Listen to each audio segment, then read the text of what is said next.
Hello YouTube. Today we're working on a 1996 Wave Venture 700, and I'm making this video basically because I couldn't find one anywhere on YouTube that describes the cooling system for twin cylinder wave runners. This is a 96. I believe it would be the same for the 95 up to 97 that has the twin cylinder non-power valve 700 62T engine. And what we're talking about is the cooling flow, cooling water flow from the jet pump back in the back up through the engine and back out.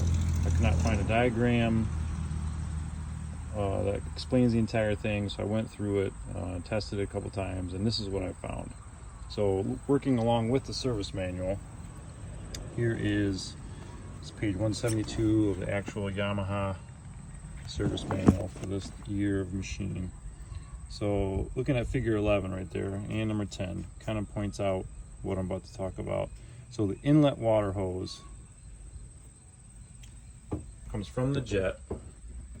It's way down on the bottom. It's next to the battery, right here at the back. It's actually a smaller hose than you would think. It's not the big fat one over here. That is the outlet.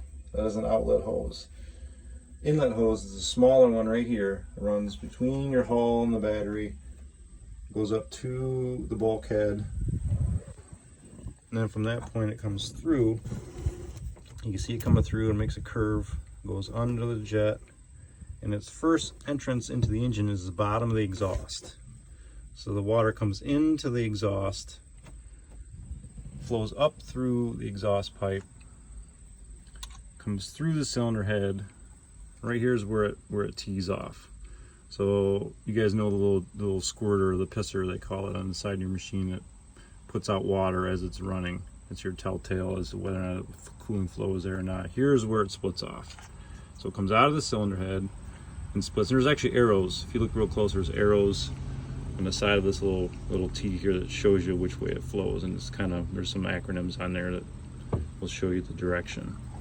So it tees off here, it comes out of the cylinder head, tees off, goes back into the exhaust for the bottom half of the exhaust pipe, and the other half is the little pisser hose that comes out underneath the side and goes out the side of the boat.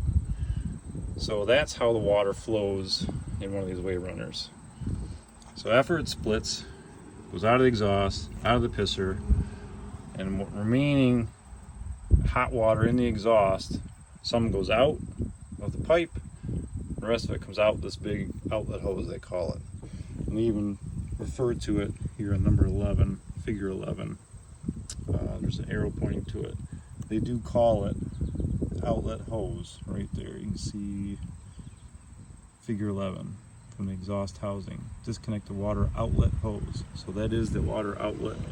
The big fat one that comes off the top of the exhaust and heads back to the boat is your outlet.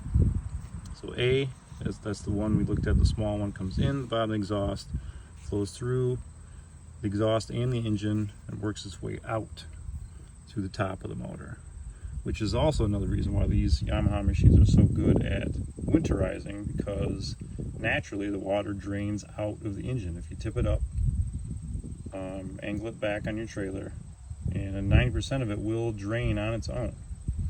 We've owned these machines for many years, and we've never had a problem with winterizing.